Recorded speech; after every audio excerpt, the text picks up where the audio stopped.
അങ്ങനെ കൊച്ചിയിലെ ഓഫീസൊക്കെ വിസിറ്റ് ചെയ്തതിന് ശേഷം നമ്മൾ നേരെ പോയത് ഫോർട്ട് കൊച്ചിയിലേക്കാണ്. അപ്പം ഇൻഫോ പാർക്കിൽ നിന്ന് കാക്കനാട് വാട്ടർ മെട്രോയിലേക്ക് ഒരു ഫീഡർ ബസ് ഉണ്ട്. അപ്പോൾ അതിൽ കയറി കാക്കനാട് വാട്ടർ മെട്രോ ഇറങ്ങി അവിടെ നിന്നും വൈറ്റില വരെ നമുക്ക് ഈ വാട്ടർ മെട്രോയിൽ പോകാൻ പറ്റും.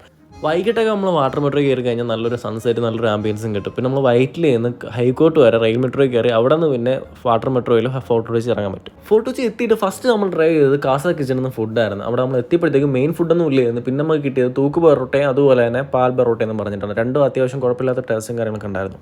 പിന്നെ നമ്മളൊരു ഐസ്ക്രീം കഴിക്കാൻ വേണ്ടി സ്കാൻഡിലാണ് പോയത്. പക്ഷേ നല്ല കിടലൻ ഐസ്ക്രീം ആയിരുന്നു. പിന്നെ ഒന്ന് ഫോർട്ട് കൊച്ചിക്ക് ഇറങ്ങി ഒരു ഹോം സ്റ്റേ ഉണ്ടായിരുന്നു. ഹോം സ്റ്റേയിൽ ഒന്ന് സ്റ്റേ അടിച്ചിട്ട് പിറ്റേന്ന് രാവിലെ ഫോർട്ട് കൊച്ചി ബീച്ച് കാണാൻ വേണ്ടിയിട്ട് പോയി. അങ്ങനെ അവിടെ നിന്ന് കുറച്ച് നേരം ഒരു മോർണിംഗ് വാക്ക് കഴിഞ്ഞതിന് ശേഷം ഒരു ചായയും കടിയൊക്കെ കഴിച്ച് ഒരു ഫുഡൊക്കെ കഴിച്ച് അത്യാവശ്യം ചില്ലായിട്ട് നമ്മൾ നേരെ റൂമിലേക്ക് പോയി. റൂമിൽ നിന്ന് പിന്നെ നമ്മൾ ബാഗ് പാക്ക് ചെയ്ത് നേരെ പോയത് ഫോർട്ട് കൊച്ചി വാട്ടർ മെട്രോയിലേക്കാണ്. പിന്നെ ഇനി ഇവിടെ നമ്മൾ നേരെ പോകാൻ പോകുന്നത് ഹൈക്കോർട്ടിലേക്കാണ്. ഹൈക്കോർട്ടിൽ നിന്ന് ഒരു മെട്രോ എടുത്തിട്ട് നേരെ സൗത്തിലേക്ക് പോകും. അങ്ങനെ കറക്റ്റ് 1 മണിയായപ്പോൾ നമ്മൾ ട്രെയിൻ വന്നു. ട്രെയിൻ കയറി നേരെ വീട്ടിലേക്ക് പോയി. അപ്പം അടുത്തൊരു ദിവസം അടുത്തൊരു വീഡിയോ കാണാം.